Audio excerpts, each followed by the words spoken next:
All right, they saw Denise coming, so yeah, we're going to go ahead and let me introduce you to our next speaker. We started the day by talking about being multiple things at once, and that's just the nature of being human. We talked about being in shape, but we get a cold sometimes, or we talk about being out of shape and feeling great.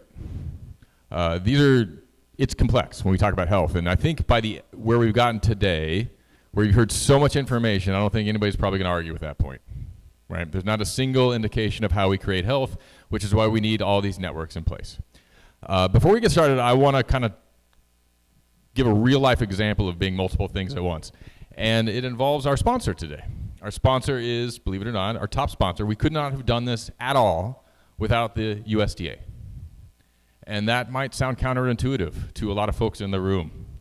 The USDA sponsored this. We brought this to our partners at the Organic Crop Improvement Association, who are partnering with USDA-topp program. And we said we wanted to do a food as medicine program. And they said, what the heck does that have to do with organics? Right? And the OCIA stuck up for us. And they said, we're going to figure this out.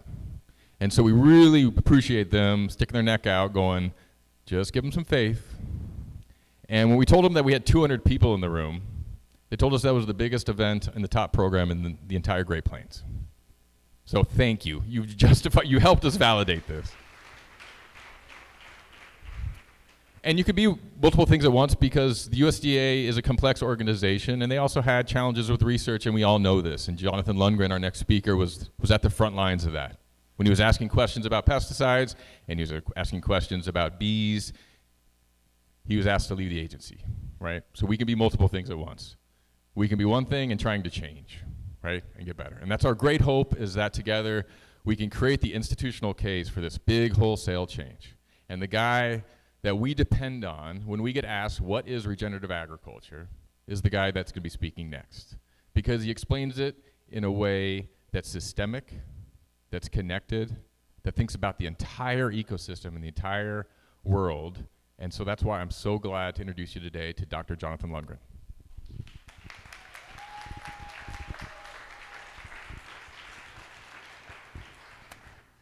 All right. Well, if I start dozing off or anything, kind of shake me. You guys all get the same. They give me the afternoon slot. That lunch is hitting, but we're doing great. We're doing great. Very, very good to be here. I have no clicker. I should use a clicker. Nobody wants me to do charades. All right. And hey, there it is. Okay. So, let's see here. There's my little laser. I'm John. I'm a beekeeper.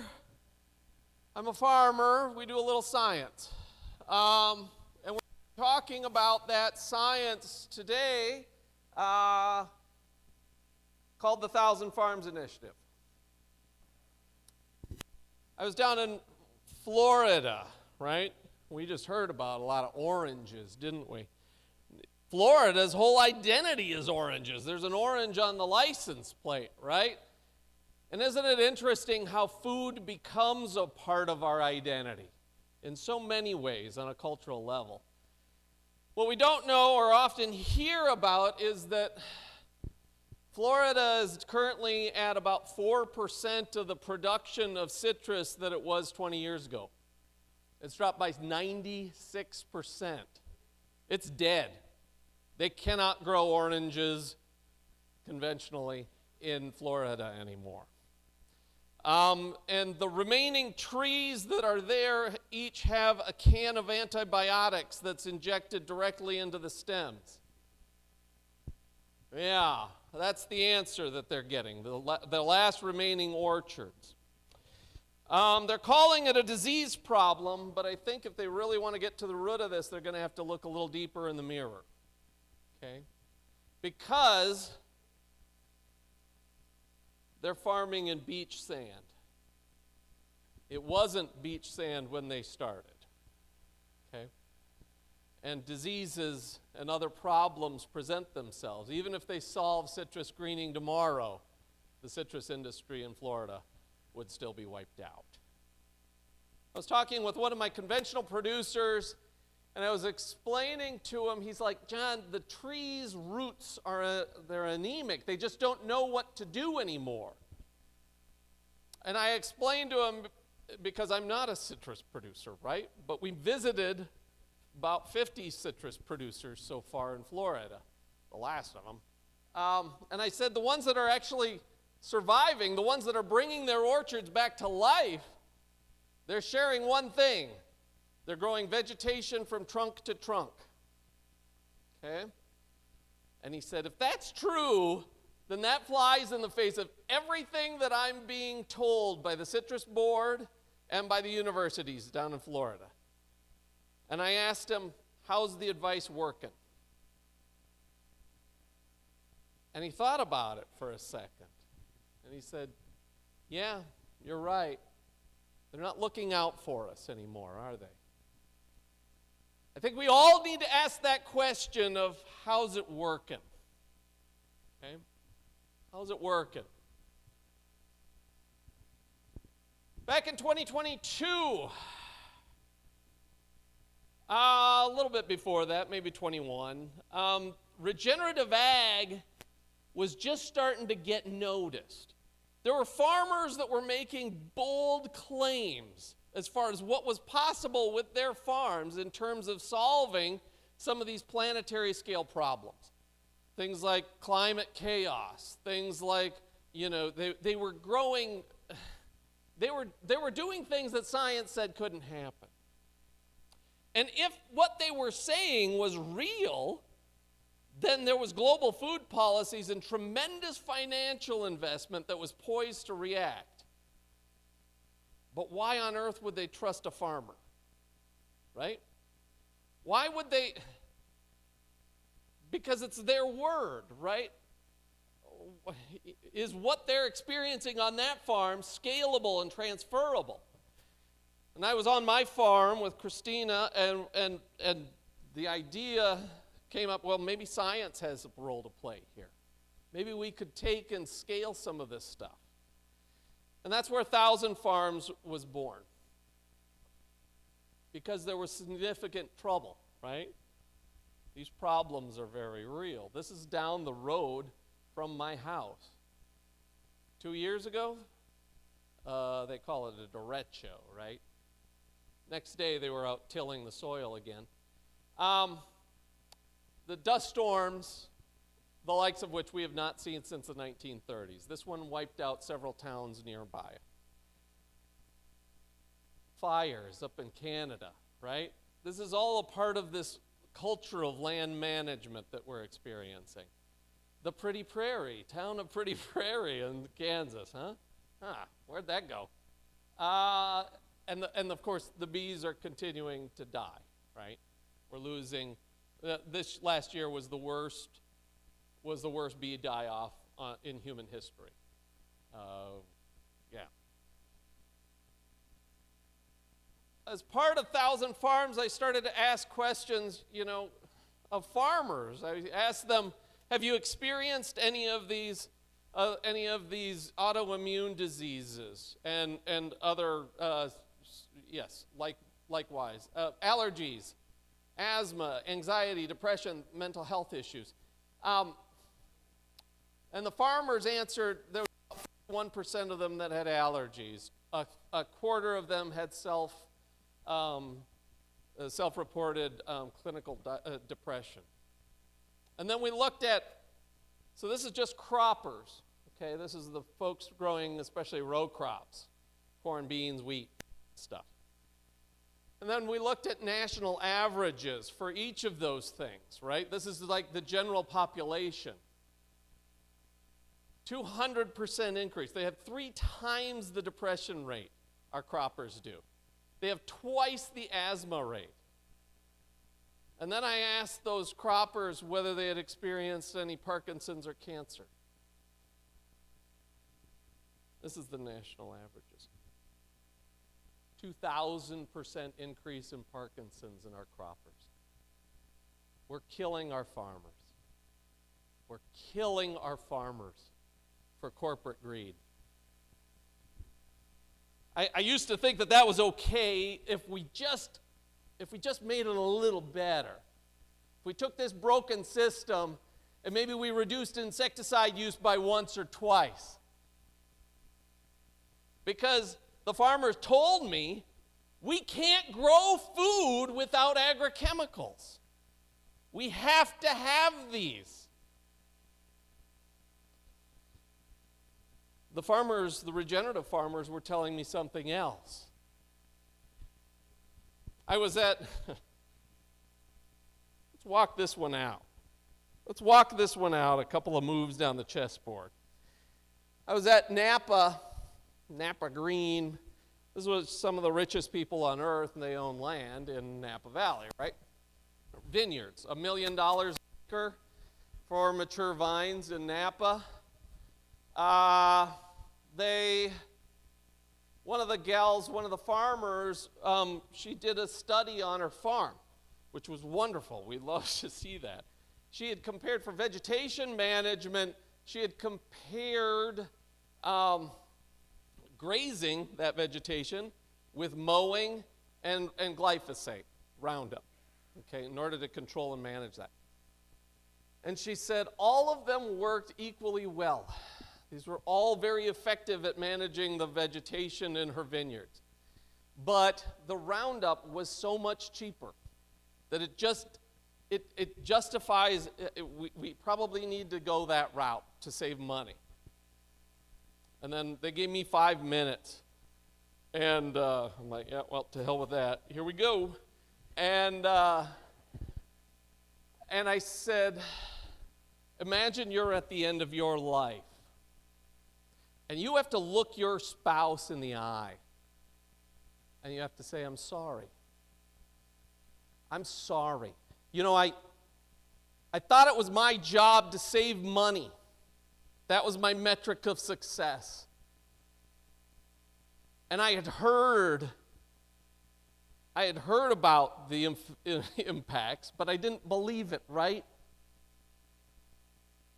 It never affected me. And now our grandkids are sick or not even here. And I'm sorry. Does that cut it? What's your grandkids worth? How much money? I think we're prioritizing the wrong metrics of success, the wrong currencies a lot of times. Meanwhile, amidst all of these problems, back in 2022, regenerative agriculture was starting to gain attention. Question that we had is it real? Is it scalable? Is it big enough? We thought science could help. And so we as a staff at Ecdysis had the chance to sit down and ask the question of, okay, if we needed to actually back this up, this regenerative ag thing up, what would an experiment look like? The answer is that it had to be big. Simultaneously, we had to address all food systems on the continent. We had to cross all ecoregions. We had to look at farmer-developed best management practices. So this had to be on-farm research. We had to measure simultaneously all regenerative outcomes from the system.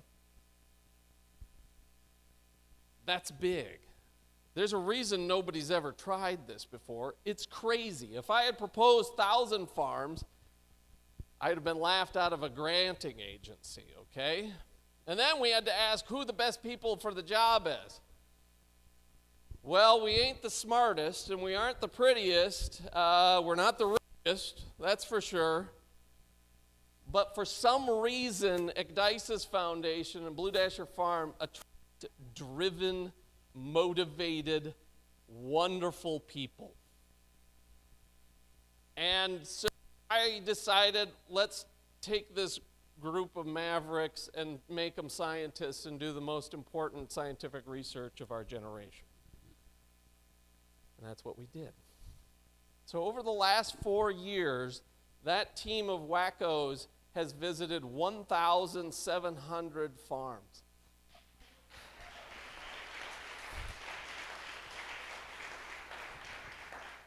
We're heading to Georgia, by the way. Next year. And Virginia, we've got a whole cluster. It's already delegated. Lynette, raise your hand. Yeah. Talk to her if you need to get your farm signed up. She'll help you out. So we deploy our scientific teams from our operating regenerative farm here in eastern South Dakota, and this is where we have sent our our scientists to. Each of these dots is a farm, okay? Each of these, at least one. And they represent about 35 different cropping systems in replicate. They also represent about 10 plus livestock systems, okay? So we're really trying to, what we want is at the end of this map is going to be a map of North America's food system. Each dot falls along a continuum from very conventional to wacko regenerative, okay? And we developed a scoring system, all right, in order to assess this. This scoring system is free. It costs us about $1 million to verify, and it's the only system that's out there right now that actually has data behind it, okay, in terms of certifications and whatnot, I would argue. I would argue compellingly. So this is, in 2 minutes, I can put your farm along this continuum, and I can make pretty darn accurate predictions as far as how much carbon you got in your soils, how fast your water's going to infiltrate, how many lady beetles you have on your farm, how happy you are, whether you have Parkinson's in your family. Very, very powerful, very, very effective. It's based on 8 yes or no questions in terms of practices. And that's one of the more dangerous things about this thing, okay? Because everybody wants a box-checking exercise. I did this, this, this, and this, I'm regenerative.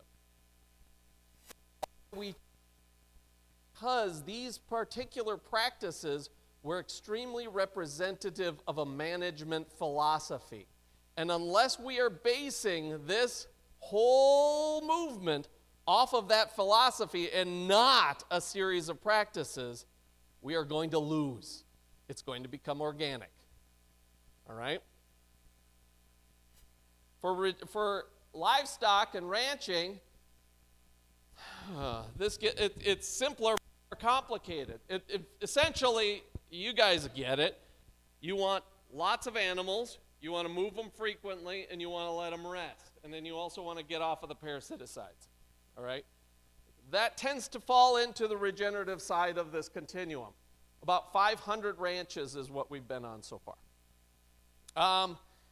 The reality is that our perception of regenerative and what is regenerative, especially within ranching systems, is contingent upon where you're sampling, the context, rainfall, light, those are huge. But there's also going to be many other things that we're going to have to factor in here.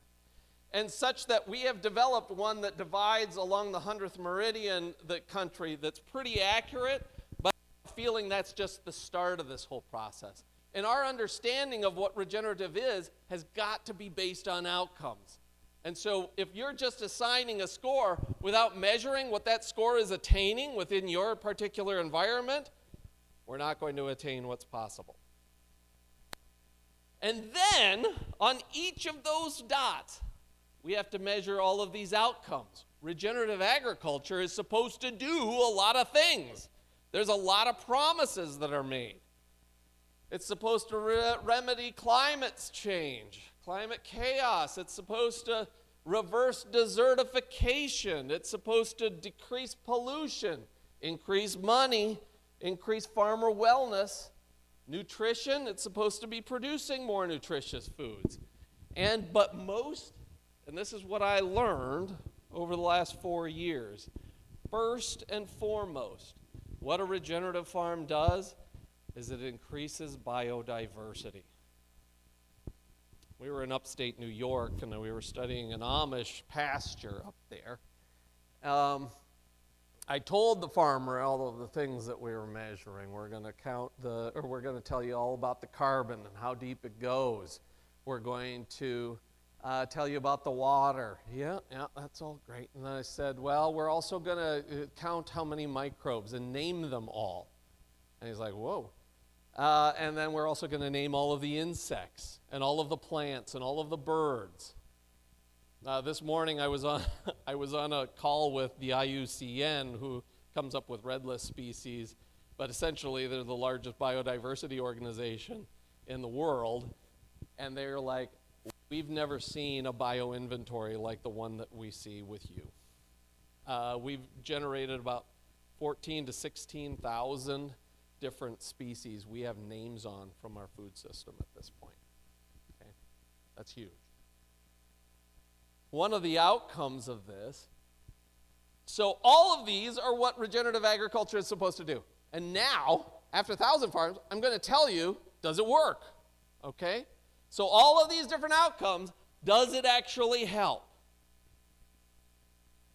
Biodiversity. Number one, first and foremost. All right, this is a spider plot. It's so regenerative agriculture. Okay, so each of this is a different organismal group.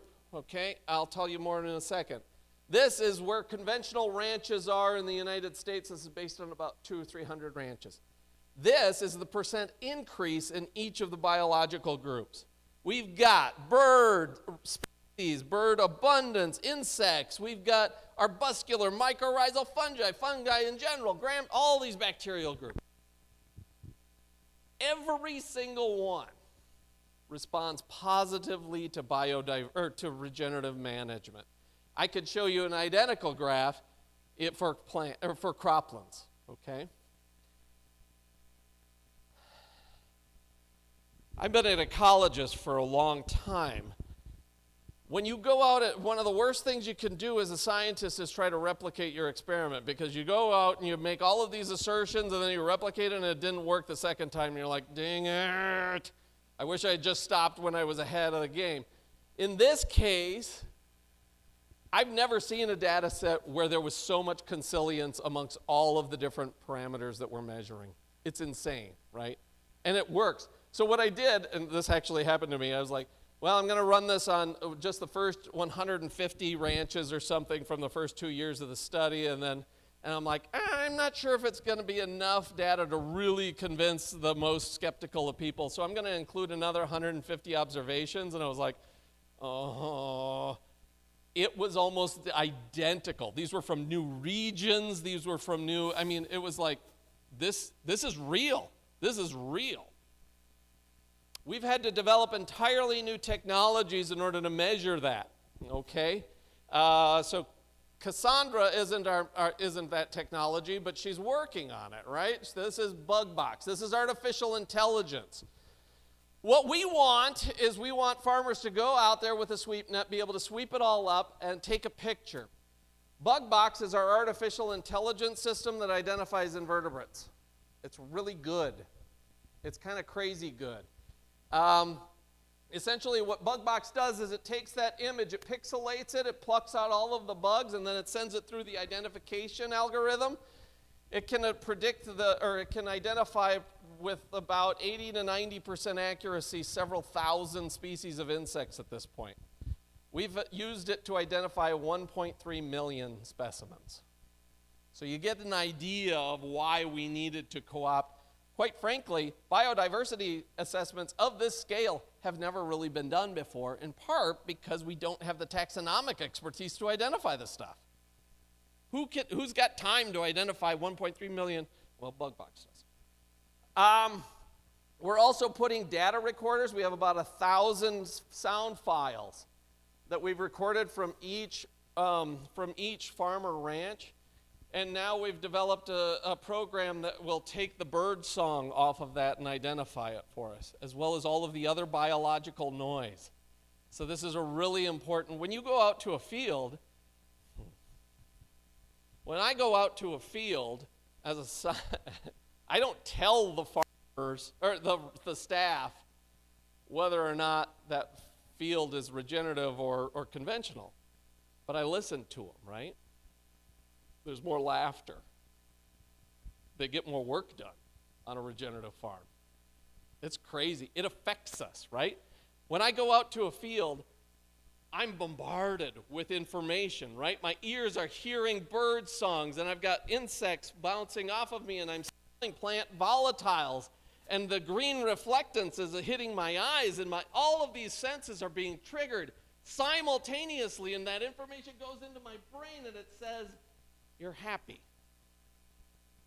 And as a scientist, I have to try to come up with gizmos in order to put that into quantitative metrics so that somebody who's never experienced that farm before will believe that this is real. Okay. We're also using eDNA. So we have about 1,000 microbial communities. I think there's like 14,000 species that we've identified in those alone, maybe 10, something like that. It's a lot. We have species level names on them, and we're going to develop an algorithm so that you guys can upload your sequence data, and then we'll process it and give it back to you for free. So stay tuned on that. Okay, so yes, regenerative agriculture increases biodiversity.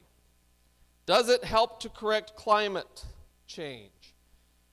All right, this paper's almost published.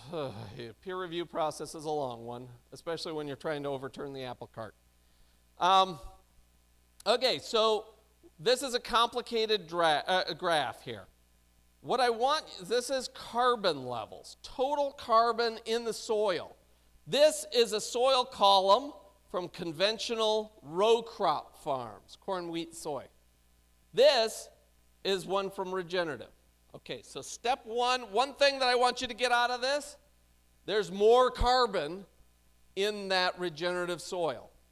That's important, okay? That's plants taking carbon dioxide out of the atmosphere and putting it back down into the soil where it belongs.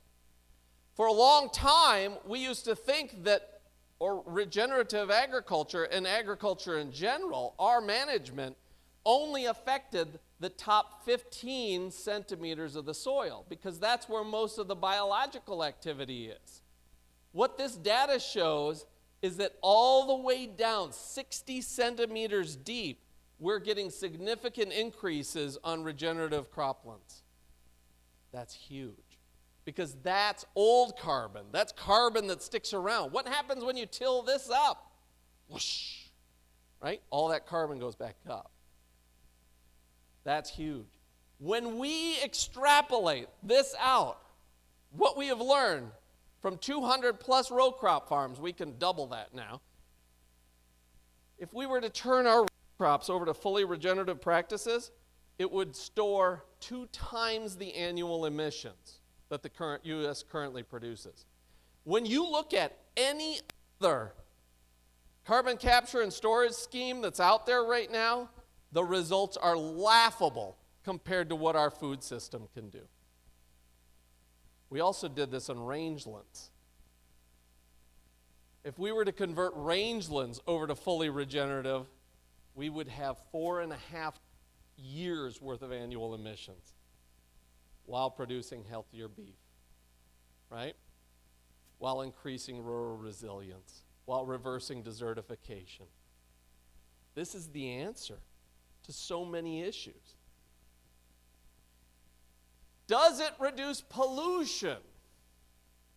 Okay, on some of these farms, we actually revisited them. We went to them multiple times over several years. These are cash grain wheat producers in Washington, the Palouse area, as well as up in Saskatchewan, Manitoba, and North Dakota. After the 3-year transition,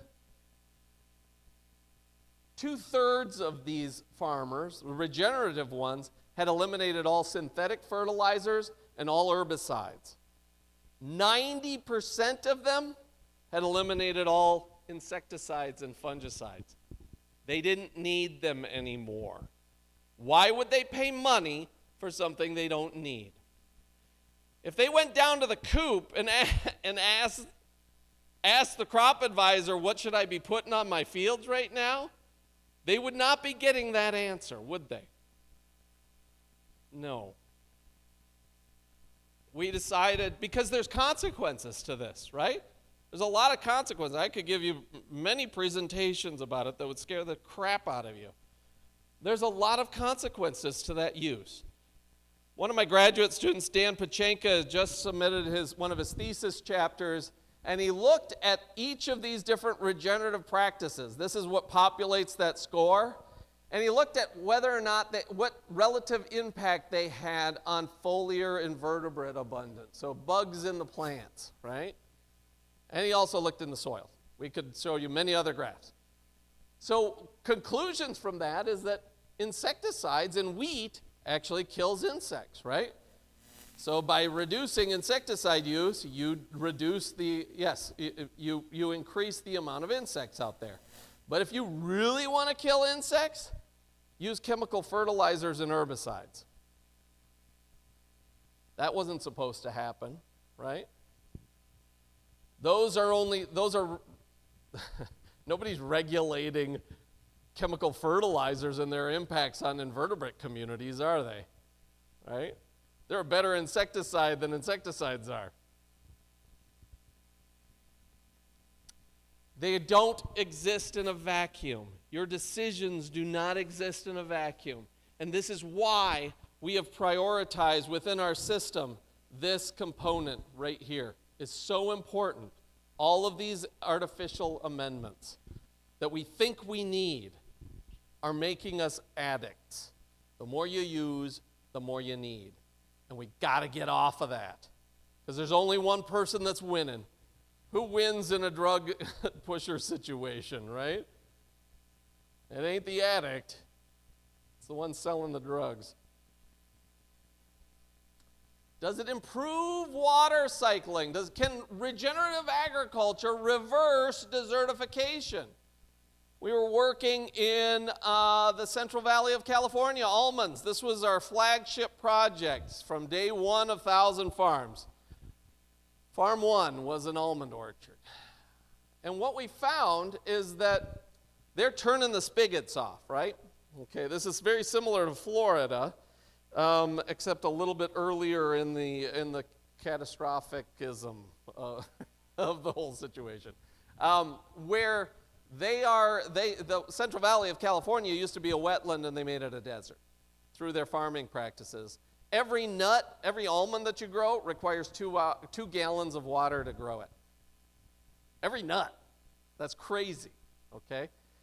So they've drained their aquifers, they no longer have water, and they're turning the spigots off. They're telling farmers you can't farm anymore. You're going to have to fallow something like 30% or something like that is sigma. And so what we've shown is that regenerative producers, number one, they increase their infiltration by 22-fold, something like this. I mean, the water is just suddenly, the soil is just accepting that water again. And the water holding capacity, the evapotranspiration, by getting covers onto that orchard floor, they're resetting these micro water cycles so that you're not losing it all to evaporation. Okay. What we found is that the regenerative producers are reducing water use by 50 to 70% without harming yields. That's a game changer right there. That's a game changer. Does regenerative agriculture help with nutrition? Remember those wheat fields that we studied up in Washington? And this is some of the nutritional. We've got, okay, so we're partnering with PTFI, Periodic Table of Food Initiative, as well as Ecdysis. We're running arguably one of the largest nutritional studies that's ever been done. With PTFI, we're quantifying 16,000 phytonutrients. It's nuts. I just got the database back. I don't know how the hell we're going to analyze this thing. But it's also extremely comprehensive. Of those nutrients, I think we can only put names on maybe 1,200 or something like this. It's a crazy amount. Our ability to identify the chemical profiles of plants has far exceeded our capabilities of knowing what these nutrients are or what their functions are. And so we're kind of in this weird situation of being able to generate massive quantities of data, but Now we have to figure out what to do with it. Well, we did some preliminary analysis, just quick punt. Wheat on the regen, wheat had twice the protein. And out of the different micronutrients that we had initially just surveyed quickly, half of them were significantly increased. And that's what Thousand Farms is doing right now, okay? We're generating lots and lots of information. But the nutrition world, and I think we got that from Stefan's talk a little bit this morning too, the nutrition world is kind of at a place of what is a nutritious food, right? I mean, how much copper do I need to eat? Isn't it in a ratio with how much other things are in there? It gets very complicated very quickly. But what Thousand Farms is going to be able to do is it's going to be able to say, okay, when we decide, culturally, socially, nutritionally, whatever, that this is enough of that nutrient, we can show you how to get there, all right? The production side of it and how we can produce that nutrient profile. The only way we're going to get there, and that's one of the things about regenerative ag, is we're so focused on nutrition, right, that we forget about anti-nutrients. And so if we are generating high nutrient profiles with agrochemicals, then those agrochemicals are actually reducing the bioavailable nutrients to us.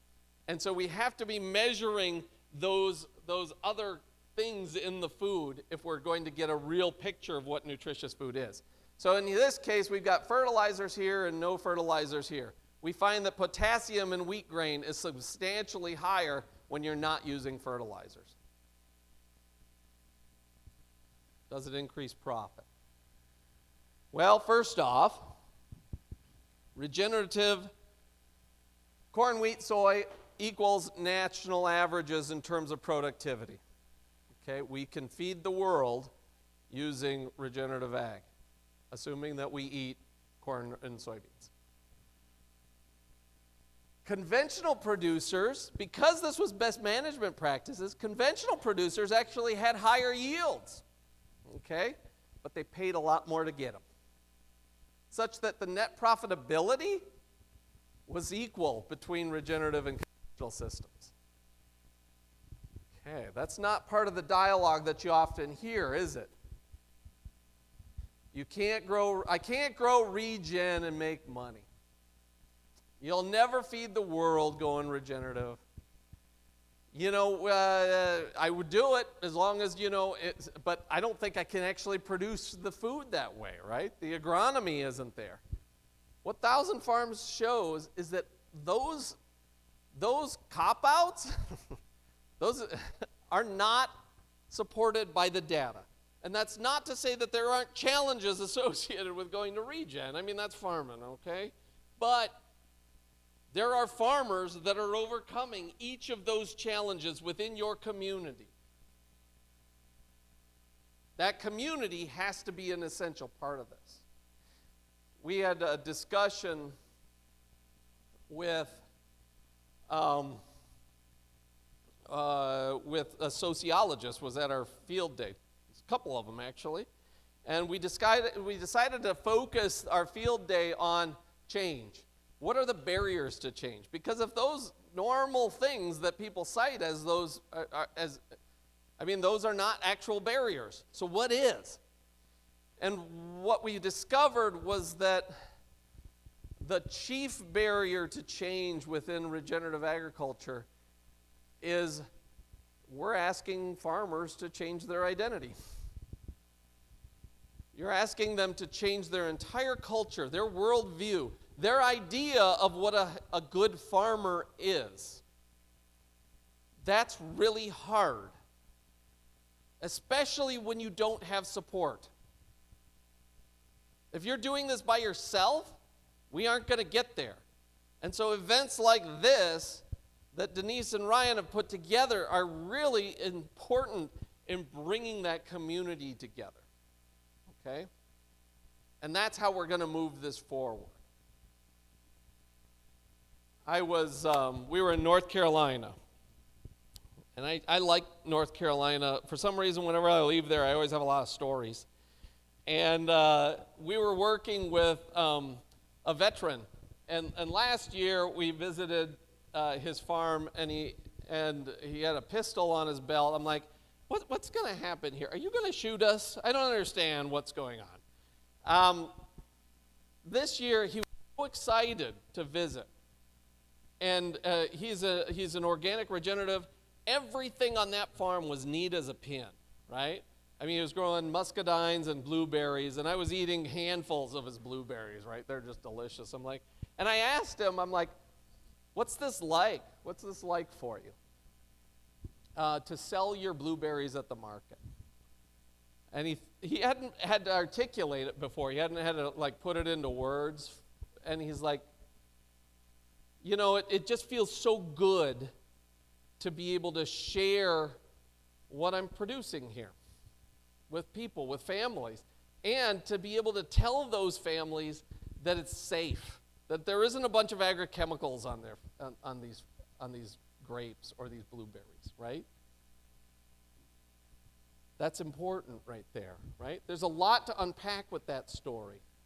How these veterans were using food to help heal in a lot of ways, to help reintegrate. But also that sharing food is so important. There was a farmer up in Vermont who articulated it really well. Who the hell came up with the idea that we should ever commoditize something as sacred as food? Right? We left that farm and we went over to a neighboring farm, and it was run by this artist lady, and she raised cooney pigs. And for those of you that don't know, they're small furry pigs that are adorable. And she's like, we raised them. We have piglets for sale. And she's like, these were raised in New Zealand. They were selected for in New Zealand to live in villages. They weren't fenced there. And so she took away the fences. And it was a magical place where 75 coonies, when she wanted to move them, she would feed them in different areas of the farm. What an interesting juxtaposition of two farms that were both attaining regenerative outcomes in completely different ways, right? And I think that that's part of the beauty of what regenerative agriculture is. By focusing on those outcomes, it allows us to be a reflection of our farm, and our farm to be a reflection of who we are. Because guess what? Those cash grain producers are a reflection of their farms too. I mean, I don't want to, I'll say it. The most miserable farmers that we met across the country are cash grain producers. Every year they borrow $850,000 to make $50,000. And they stopped asking the question of where'd that $800,000 go.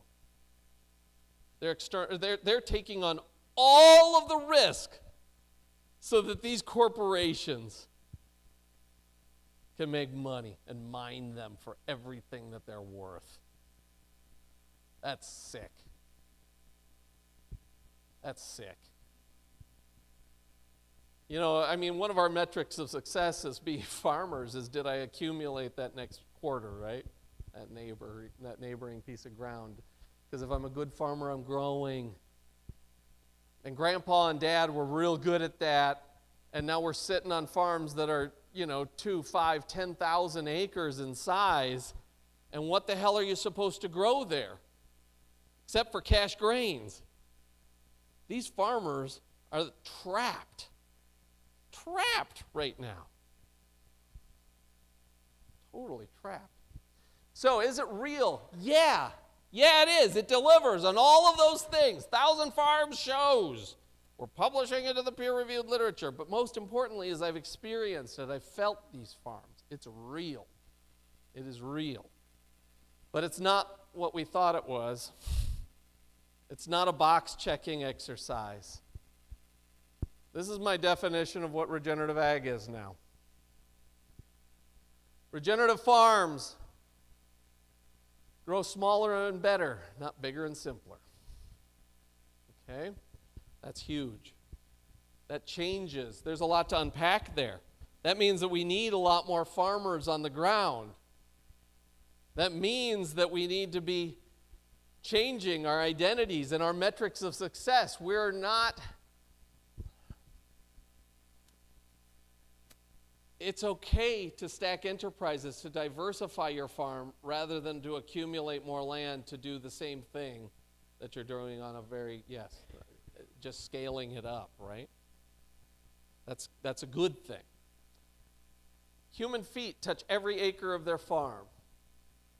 Another farmer introduced that one to me as a human shadow touches every acre of his farm, which I think is a little darker, but same idea, right? Same idea.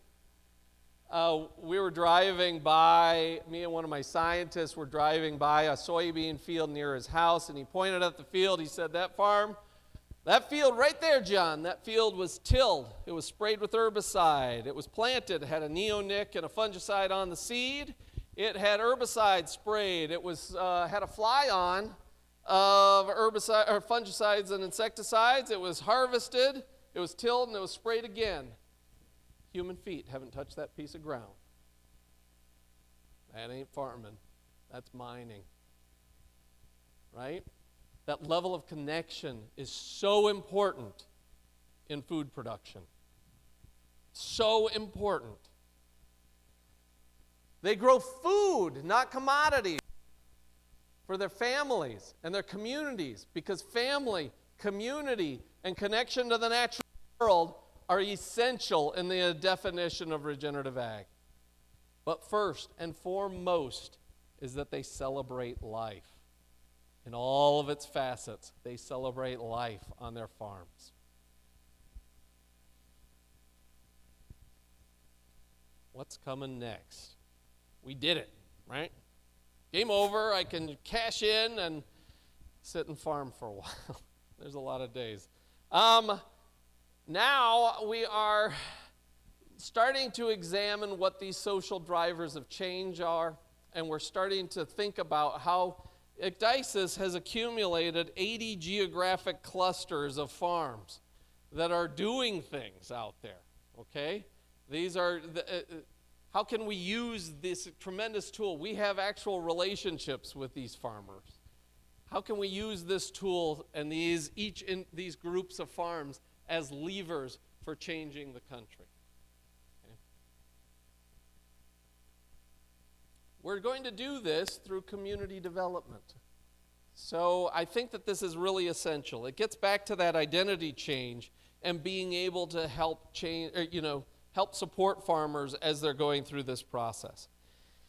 Number one is we're going to give the keys to the scientific kingdom over to the farmers themselves.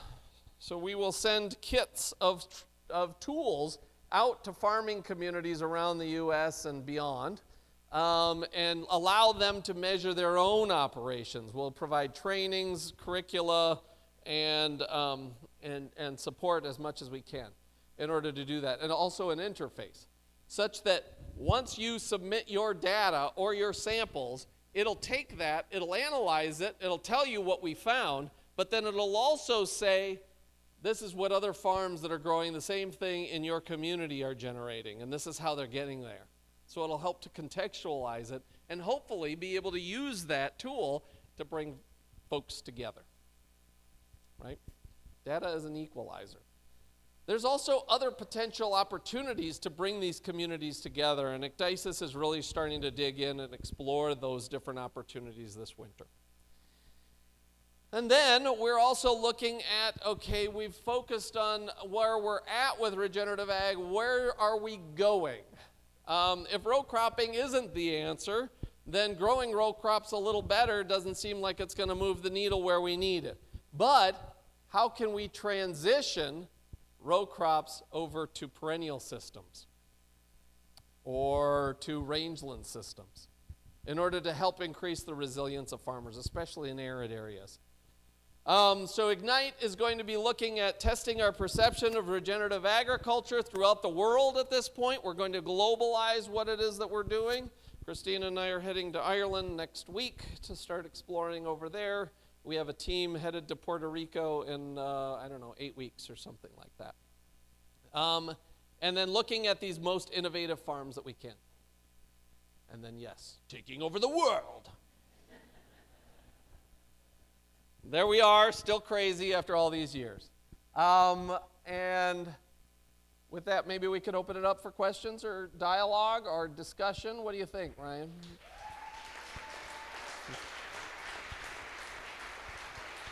Thank you.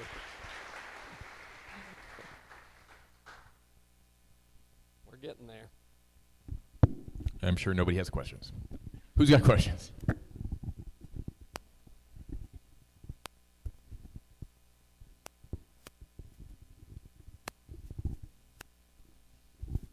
That was excellent information. Thank you for that. Yes. What contexts or environments do you think are most appropriate for annual agriculture versus perennial? Annual agriculture versus perennial. I think integrating annual with perennial is the ultimate answer. Yeah. In terms of larger scale, I think you got to have more rainfall for annual stuff. So the 100th meridian is a pretty good line. It's going further and further east. For those of you that aren't familiar with this, the transition between the tall grass prairie in North America and the short grass prairie fell along what's called the 100th meridian.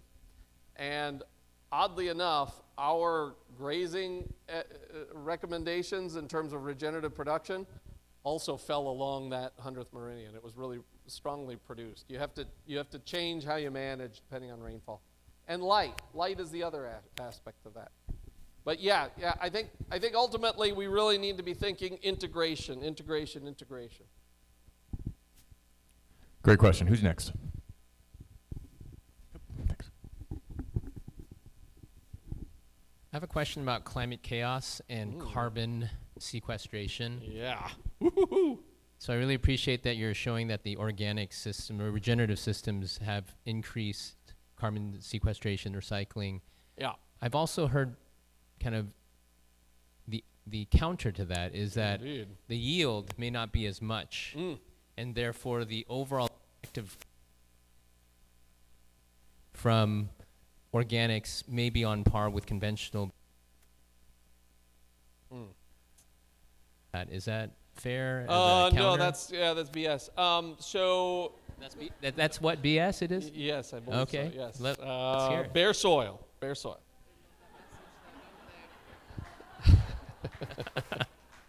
The new dirty word. Let's see. So our data suggests that regenerative, so all of the data that I showed in terms of carbon within this were all from the same fields. And so we've got the yield data, the economic data, and the carbon data, as well as biodiversity data that shows that, number one, regen yields equates to like national averages. So it seems like we can still maintain this. What's interesting, though, within the regenerative space is that, so if you're farming conventionally, usually you produce a mean with very tiny error bars, okay? The system is really dialed in. With regenerative, you tend to produce a mean that's in a better direction, but there's really big error bars. That variability is going to be really important if you're the farmer on the ground, right? If half of them are going to be below that line and half of them are going to be way above that line, we need to figure out how to get all of the farmers above that line. And I think that that's just an inherent place of where we're at within this movement, is that farmers are developing these successful systems in different ways. And they're also motivated by much different things. So like conventional farmers, when we ask them what motivates their management, they explain to us that oftentimes economic currencies are some of the most important motivators, drivers. So profitability, land accumulation, yield, those kinds of things. And those are important to the regenerative producers too, but one of their top ones, and it's disproportionately greater, is that one of their primary motivators of regenerative is the health and mental wellness of their families. And so that's a currency, right? It's not necessarily, it's not overvalued or it's not valued very highly within a capitalistic society, but here we are, right? How's it working? So it's a good question. I think that our data refutes that, but there is room for understanding that variability still. Yes, ma'am. All right. Corey. For those of us that are kind of wacko regeneratives, Yeah, my amongst a sea of conventional farmers, Yeah. what can we do to, what are the incremental steps maybe our conventional neighbors can take that we can encourage them to do that isn't an attack on their identity? Yeah.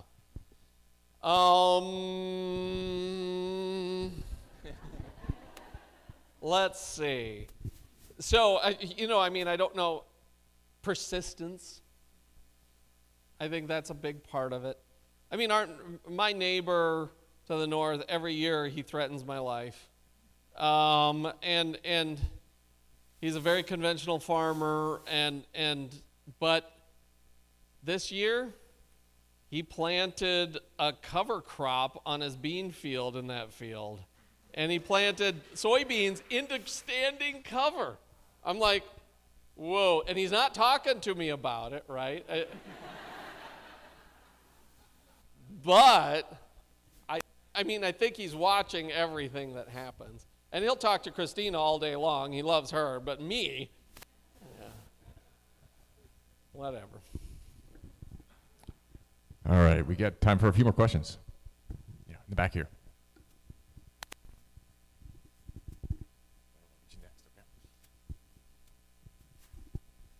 I really enjoyed your talk. Oh, thank you.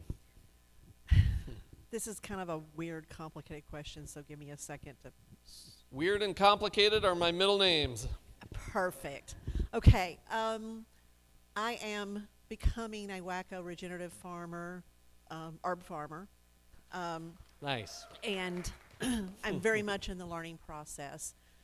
And I'm also working on under a grant to work with area farmers on diversification, and basically including medicinal herbs as part of their crops as a way of diversifying and that sort of thing. And this is all kind of a local sort of thing. That's awesome. And I'm very, very interested in local and regional food systems, Yeah, which I think regenerative farming supports very well. I think it does too. How does or can regenerative farming be worked into the larger food system at a larger scale? Because one of the things that my husband and I were talking about the other night is that if we go to a totally local system, we lose a lot of the foods that we've become spoiled to. Right. So, like I said, that's a weird, complicated question. I'm sorry. Yeah, no, it is, but that's a central one, isn't it? And I think that a part of this, a little bit, is aggregation with conscience. And so knitting farming communities together again is going to give them more of a market space, but we've still got to have aggregators that are not going to be squeezing these farmers for everything they're worth. And I don't know how to do that yet. There are examples of Travis, where are you at? Everybody should talk to him. We were so impressed with what he was building out there that was not dominated by greed. How quickly it becomes that, you know? So farming communities working together again would be a huge step forward, and give a lot more opportunities. Did I effectively dodge all of the other elements of your question?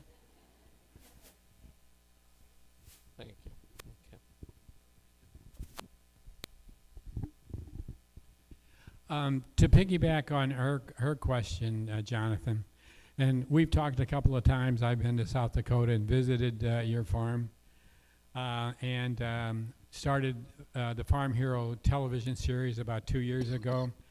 I've evolved from that to not only talk about farm heroes, but food heroes and healthcare heroes, all of the people that are in this room.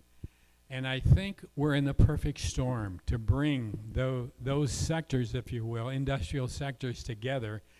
And I think you are the perfect spokesperson to make this happen because, one, you're willing to call a spade, and you're willing to address the real issues. And I think you're also willing to go from 1,700 farms to, maybe 17 million farms or whatever, which is where we need to go. So working with Ryan and a number of other organizations that I have been working with over the last few years, before you leave, want to explore a couple of ideas because we've got some major funding that we're looking at. Don't have it in the bank yet. But it's pledged, it's committed because they realize that if we don't solve this problem, this is the foundation of what America needs to move to in the next 250 years or whatever we're going to end up with. So I'm going to connect with you before you leave, and we'll explore some ideas and a way to connect. But this is the perfect storm. We're in it, and you're telling the story about it, and thank you very much. It is the test of our generation. It is the test of our generation. Our future, our progeny are going to look back and with critical eyes of what we've done in this moment. So now is the time, right? Now is the time. Hey, Jonathan, can you comment on the findings from 1,000 Farms, how that compares to the findings that you and the scientific team with Peter Bick's Roots So Deep, how those kind of compare and contrast, and then maybe just share a little bit about Roots So Deep for people who aren't familiar with that, and the powerful social part of that you guys discovered when comparing that regenerative rancher to the conventional. Yeah.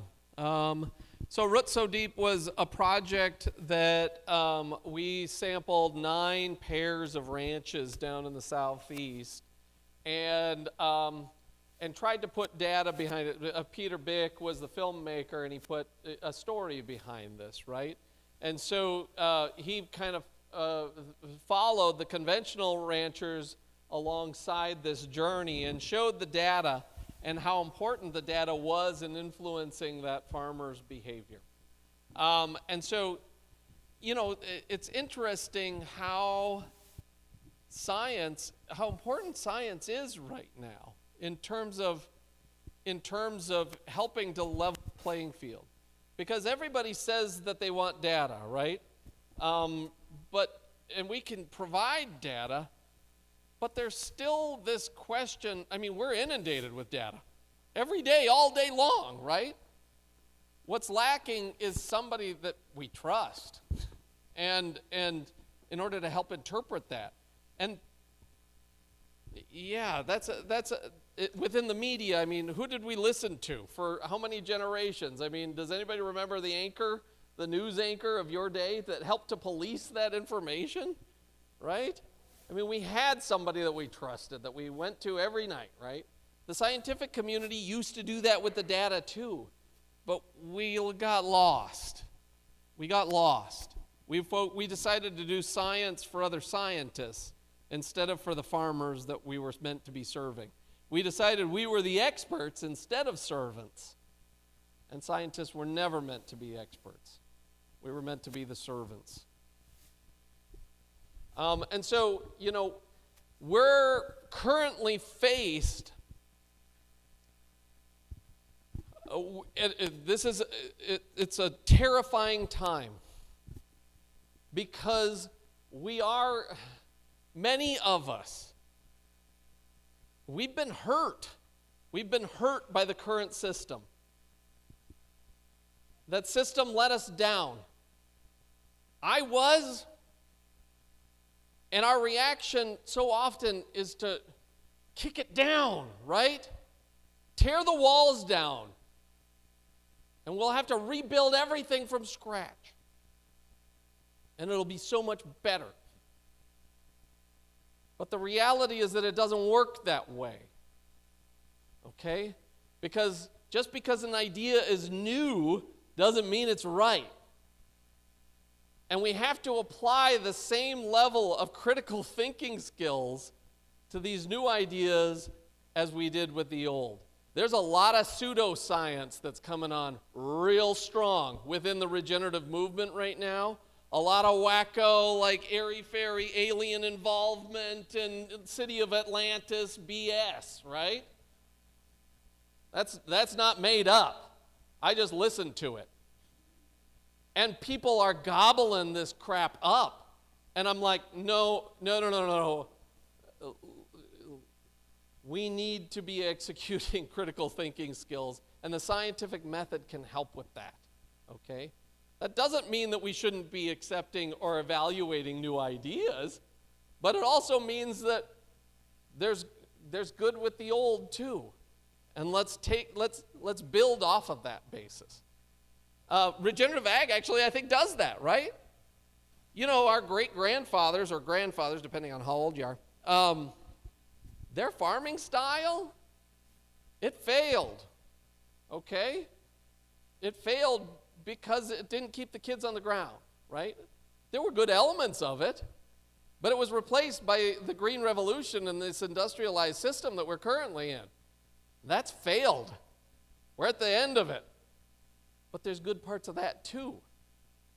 And so what regenerative agriculture does is it fuses the best of all of these different worlds into something that is a new generation. That's my soapbox. Yeah. All right, we got maybe one more question.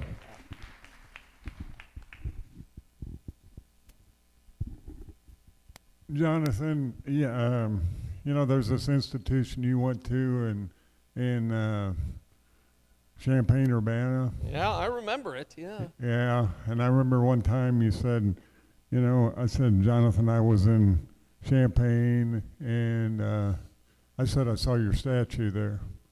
And what I want to ask you, you know, that system's been around since Abe, and there's a lot of people that are in this room have probably been, you know, through land grants in different parts of the country. How would you change that system, you know, when they have their over 50% going to grants, et cetera, you know, for the overhead? How would you change that system right now?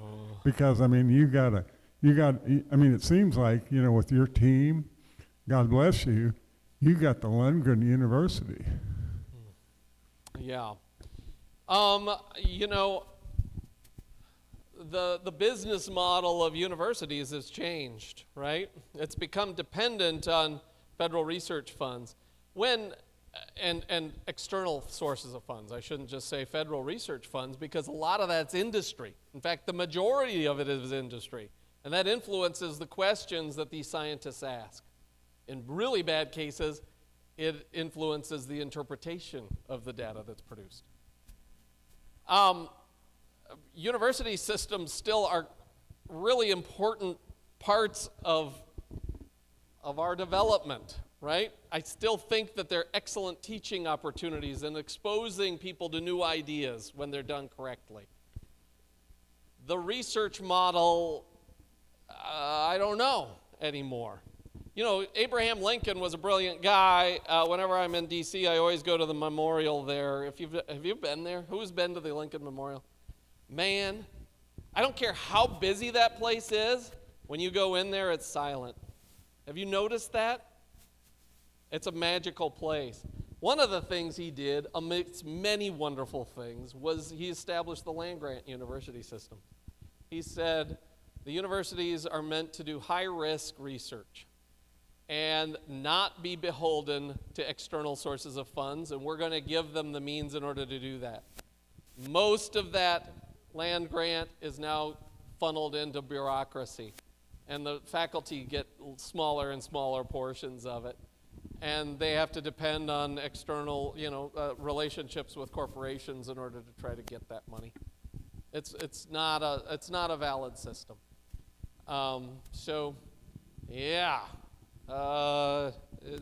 What is the solution? Until the land grant system remembers what its identity is, I think small punchy organizations like Ecdysis are going to have to step in and do the job.